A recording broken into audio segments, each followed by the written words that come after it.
बिस्मिल्लाहिर्रहमानिर्रहीम। अस्सलामु अलैकुम रहमतुल्लाहि व बरकातुहू। तुलबा, आज हम 7वीं जमात का छठा सबक पढ़ेंगे जिसका नाम है तबई मिक़दारों की पैमाइश।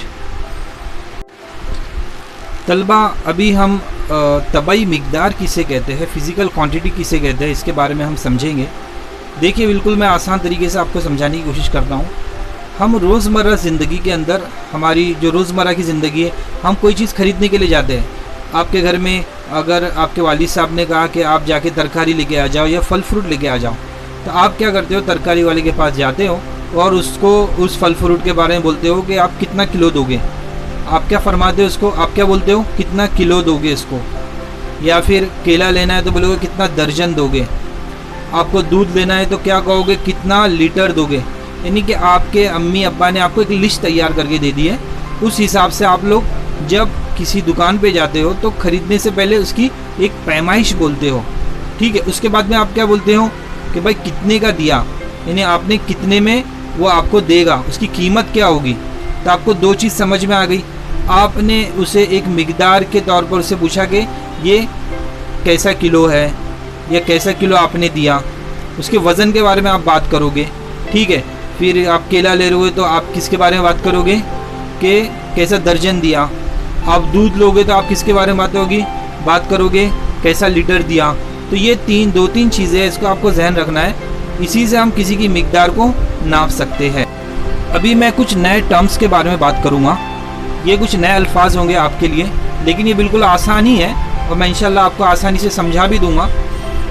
इसे सुनिए अच्छी तरीके से। कमियत, वज़न, हजम, तो ये तमाम अल्फाज जो है, अब इसके मायने की तरफ हम सबसे पहले टर्म कमियत के बारे में पढ़ेंगे। कमियत को समझने की कोशिश करेंगे। कमियत का मतलब होता है किसी भी शय के अंदर जितनी मिक़दार होती है उसे हम कमियत कहते हैं। किसी शय के अंदर जो मादे की मिक़दार होती है उसे हम कमियत कहते हैं। और कमियत दुनिया में कहीं पर भी तब्दील नहीं होती है। तीसरी एक बात, कमियत की इकाई ग्राम, किलोग्राम होती है।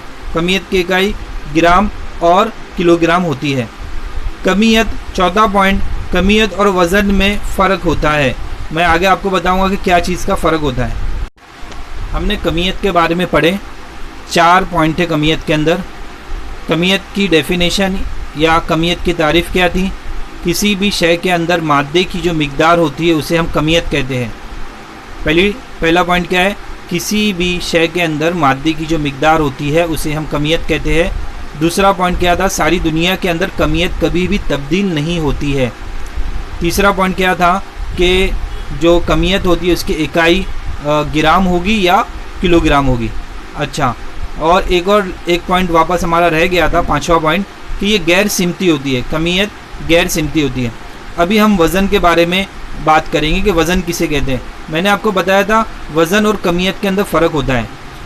एक्चुअली जब हम किसी दुकान पे जाते हैं तो वो कमियत को तोलता है और वज़न को नहीं तोलता है।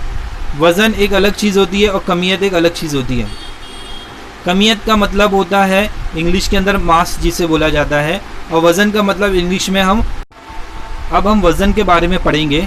कमियत के ऊपर जो कुव्वत शकल अमल करती है उसे हम वज़न कहते हैं।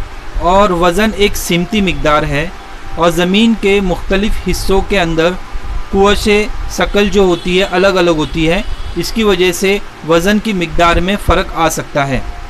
मैं वापस इस चीज़ को दोहराऊँगा। वज़न किसे कहते हैं, कमियत के ऊपर जो कुव्वत शकल अमल करती है उसे कमियत कहा जाता है। सेकेंड पॉइंट, कमियत एक सिमती मिक़दार है। थर्ड पॉइंट ये है कि मुख्तलिफ़ ज़मीन के हिस्सों में कुव्वत शकल अलग अलग होती है। इसकी वजह से वज़न मुख्तलिफ हो सकता है। लेकिन इस चीज़ को याद रखना, कमियत की इकाई किलोग्राम या ग्राम है, वज़न की इकाई किलोग्राम या ग्राम। हमारा जो वज़न होता है ज़मीन की शकली कुव्वत की वजह से हमें मालूम पड़ता है कि हमारा वज़न कितना है। लेकिन अगर हम चाँद पे चले जाते हैं तो वहाँ पे शकली कुव्वत बिल्कुल ही नहीं के बराबर होती है, तो वहाँ पर हमको वज़न मुख्तलिफ दिखाई देगा। तो वज़न के मुख्तलिफ होने की सबसे बड़ी वजह होती है शकली कुव्वत। हमें रोज़मर्रा ज़िंदगी के अंदर मुख्तलिफ़ तबई मिक़दारों की पैमाइश के लिए मुख्तलिफ तबई मिकदारों की पैमाइश के लिए। इस चीज़ को तुलबा आपको याद रखना, समझना है। मुख्तलिफ तबई मिकदारों की पैमाइश के लिए मुख्तलिफ इकाइयों का इस्तेमाल करना पड़ता है। जैसे फासला नापने के लिए मुख्तलिफ इकाई का इस्तेमाल करेंगे आप लोग, वज़न नापने के लिए ग्राम और किलोग्राम का इस्तेमाल करोगे। फासला नापने के लिए आप ग्राम और किलोग्राम नहीं कह सकते हो, आपको क्या कहना पड़ेगा, कितना किलोमीटर आप चले, कितना मीटर आप चले, कितना मीटर का कपड़ा आपने दिया है। आप कभी भी कपड़े की दुकान पर ये नहीं कह सकते हो ना कि 1 किलो कपड़ा दे दो, 2 किलो कपड़ा दे दो, बिल्कुल ही नहीं, ये तो बिल्कुल गलत मिकदार हो गई इसकी। इसलिए इसके लिए एक अलग यूनिट का इस्तेमाल किया जाता है, मिकदार का इस्तेमाल। लाइक करें, शेयर करें, सब्सक्राइब करें।